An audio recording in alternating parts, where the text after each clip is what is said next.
अल्लाह ने कुरान मजीद में फरमाया वलौ अन्नहुम इज़्ज़लमू अनफुसहुम जाऊका फस्तगफिरुल्लाह, फरमाया जब कोई अपनी जान पर जुल्म कर बैठे और हबीब वो आपके पास आ जाए और आके कहे कि मेरी मगफिरत की दुआ कर दें, फरमाया अगर आप भी उसकी सिफारिश कर दे तो अल्लाह ताला इनकी बख्शिश व मेहरबानी फरमा देगा। और उलमा ने यहाँ पर लिखा ये सिर्फ सहाबा कराम के लिए नहीं था, या सिर्फ उनके लिए नहीं है कि जो मदीना शरीफ जाए, नहीं, फरमाया ये क़यामत की सुबह तक आने वाले हर बंदे के लिए है। मदीना शरीफ जा सके या ना जा सके, नबी पाक अगरचे पर्दा कर गए, लेकिन आपको पता होना चाहिए ये कुरान का भी फैसला है, हदीस का भी फैसला है, नबी अपने रोजे में जिंदा है। ये आपका ईमान व ईकान होना चाहिए। जब रब ने शहीद को नहीं मरने दिया, क्या मैं कह रहा हूं, शहीद को नहीं, शहीद कौन है? जो अल्लाह रसूल के नाम पर अपनी जान दे दे, जो रसूल के नाम पे मर जाए। जब वो नहीं मरता तो रसूल खुद कैसे मर गया? मौत आई, बस एक अल्लाह का हुक्म पूरा होना था, हुआ। जब रोजे में गए, नबी पाक सल्लल्लाहु अलैहि वसल्लम को अल्लाह ने फिर जिंदगी अता फरमा दी। तमाम उलमाए इस्लाम ने इस बात को लिखा है, तवज्जो कीजिएगा। फरमाया आका करीम अलैहिस्सलाम अपने रोज़ा अक़दस व अनवर व अतहर में जिंदा है, हयात है। जिस वक्त चाहें, जहाँ चाहें, जितनी देर के लिए चाहें, मेरे आका जा भी सकते हैं और आ भी सकते हैं, नंबर एक। और नंबर दो, ये बात भी बड़ी सुनने वाली है। फरमाया आका करीम सल्लल्लाहु अलैहि वसल्लम आप पूरी दुनिया को ऐसे देख रहे हैं जैसे बंदा अपनी ऐसे हथेली को सामने रख के देखता है। ये तमाम उलमा ने लिखा है। अच्छा, मैं यहां पर यह भी तस्रीह कर दूं, ये आजकल के ना बताएं तो अलग बात है, ये देवबंदी और अहले हदीस लोग वो भी मानते, उनके बड़ों ने भी लिखा है। मैं पूरी जिम्मेदारी से अर्ज कर रहा हूं। आजकल के कई बेचारे नहीं बताते, पता नहीं उनकी क्या मजबूरी है। बहरहाल उनके बुजुर्गों ने इस बात को लिखा है। अल्लाह रब्बुल इज्जत ने अपने हबीब पाक सल्लल्लाहु अलैहि वसल्लम को ये दो शानें अता फरमाई। अब इसी के तहत उलमा इस्लाम ने लिखा, जब कोई गरीब मदीने ना जा सके, फरमाया कि वो यहीं पर बैठकर अपनी आंखें बंद कर ले और समझे कि मैं इस वक्त हुजूर के सामने हाजिर हूं, और ये कहे आका अगर मैं नहीं आ सकता आप तो आ सकते हैं ना, मुझे नहीं पता तो आपको तो पता है ना। कहा बिल्कुल। तो महबूब पाक सल्लल्लाहु अलैहि वसल्लम फरमाया अल्लाह की अता से उसकी बात सुनते भी हैं, उसके लिए मगफिरत की दुआ करते भी हैं, और अल्लाह उसे मुआफ़ी भी अता फरमा देता है। अगर नहीं यकीन आता तो मैं दो तीन बातें आपकी खिदमत में कह देता हूं ताकि आपको तसल्ली हो जाए। एक बहुत बड़ी हस्ती हैं, आप सबको जब मैं नाम लूंगा समझ आ जाएगा। कसीदा बुर्दा शरीफ का नाम सुना हुआ है आपने? सुना हुआ है? तवज्जो फरमाइए। ये जिन्होंने लिखा है इनका नाम है इमाम शरफुद्दीन बौसीरी। शरफुद्दीन इमाम बौसीरी इनका नाम है। इन्होंने ये कसीदा लिखा है। इस कसीदे को बुर्दा कहते हैं। बुर्दा अरबी में चादर को कहते हैं। तो कोई भी नात हो तो उसको चादर तो नहीं ना कहते, समझ आ रही है? नात को नात कहते हैं, हमद को हमद कहते हैं, कसीदे को कसीदा कहते हैं। लेकिन ये कसीदा बुर्दा क्या मतलब? असल वजह ये थी, ये शरफुद्दीन बौसीरी रहमतुल्लाह अलैह 12 साल फालज के मर्ज में मुब्तला रहे। कितने साल? 12 सालों के बाद बड़ी दुआएं तमन्ना इल्तिजाएं करते रहे, सेहत याबी ना हुई। 12 सालों के बाद ना एक दिन जब बंदा मायूस हो जाता है ना, गोया अपने आप से अपने घर वालों से कहा कि मुझे कागज़ कलम दो, ये साइड तो काम नहीं करती, ये तो करती है ना, मेरी ज़बान सही नहीं बोल सकती, एक हाथ तो करता है, मैं चाहता हूं कि अपने नबी की नात लिख के जाऊं। कलम उठाया और लिखना शुरू कर दिया। 166 अशार लिखे, और बाज़ उलमा कहते हैं 169 थे। समझ आ रही?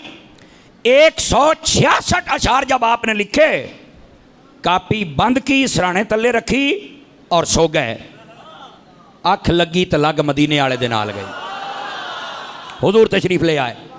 जब मेरे आका ने जलवागरी फरमाई, शरफुद्दीन क्या ये तू समझता है कि हमें पता ही कोई नहीं, और तू ये समझता है कि तुझे शिफा कोई नहीं देगा? रोन ला पे, कहने लगे हुजूर मैं तो बड़ी देर तो उड़ीका लाइया सन, लेकिन हुजूर कोई हिकमत ही होएगी कि तुसा नहीं आए। अगला जड़ा जुमला फरमाया तू भी केड़ा पहलू मेरी नात लिखी सी, अज लिखी है तो मैं आ भी तो गया ना। इसका मतलब है कुछ हुजूर के लिए कर तो सही ना, को नात को हुजूर पर दरूद पढ़, इसका मतलब है मेरे आका को पता चलता है। अच्छा, यहाँ पर जितने हजरात आप बैठे हो, बहुत सारे मेहमान नए चेहरे हैं, आपको खुली छुट्टी है। हम यहाँ पर छुप छुपा के तकरीर नहीं करते, खुली छुट्टी है, 2 कैमरे लगे हुए हैं। आप देवबंदियों वाबियों से भी चल के पूछें कि क्या ये वाकया ऐसे ही है। मैं गाली नहीं दे रहा, मैं सिर्फ कहना ये चाहता हूँ कि अगर ये वाकया उनके नज़दीक भी सही है और तुम्हारी किताबों में है, अगर कोई कहे नहीं है तो मैं भी खावांगा, भैया लिखा खलोता ही नहीं, समझ आ रही? ये भी साथ बात कहता हूँ, अगर ये वाकया सभी मानते हैं, सब बुजुर्गों ने लिखा है और है भी सच्चा, और आज तक ये कसीदा बुर्दा पढ़ा जा रहा है, तो मेरा सिर्फ ये सवाल है, जो कहते हैं कि नबी को पता नहीं चलता, नबी आ नहीं सकते, बताओ शरफुद्दीन बुसीरी के बारे में पता कैसे चला? नबी आए कैसे? शिफा कैसे दी? बताओ मुझे। सारे मसलक वाले लोगों को छुट्टियां, चाहो बैठ के सोचो, ये जो मौलवी तुम्हें खुल के हुजूर की शान नहीं ना बताते, उसकी वजह यह है उन्होंने अभी हुजूर की शान को पहचाना ही नहीं। नबी पाक अलैहिस्सलाम यूं करम करते हैं, आपने ऐसे हाथ फेरा, शरफुद्दीन बुसीरी ठीक हो गए। हुजूर ने फरमाया ठीक है, मुझे नात सुनाओ। नात सुनी, जाने लगे। या रसूल अल्लाह जा रहे हैं? जी हाँ। मैं ठीक हो गया? जी हाँ। फरमाया या रसूल अल्लाह सुबह लोग मानेंगे नहीं, इको रात च मैं किवें ठीक हो गया? लोग मानेंगे नहीं, 12 साल हो गए, बड़े बड़े हकीमों ने जवाब दे दिया है। तो फरमाया जदों तू आपे टुरेगा गलिए च सारे नूं पता लग जाएगा। हुजूर हो गल तो ठीक है, पर मैनू ना कोई ऐसी निशानी दे दो बई जिहड़ी मैं लोकां नूं दस्सां ना, और जिन्हें नहीं मनना अबू जहल दी नस्ल वो तो ना मन सी, पर जिहड़े आशिक हैं उन्हां नूं तो ठंड पै जावे ना। नबी पाक ने फरमाया अच्छा, अब आ गई बुरदे वाली बात। अरबी में बुरदा चादर को कहते हैं।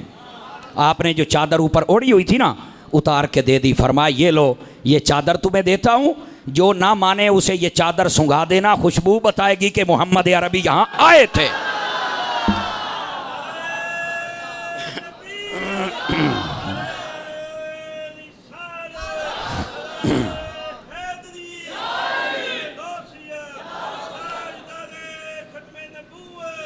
तवज्जो है सब हज़रात की?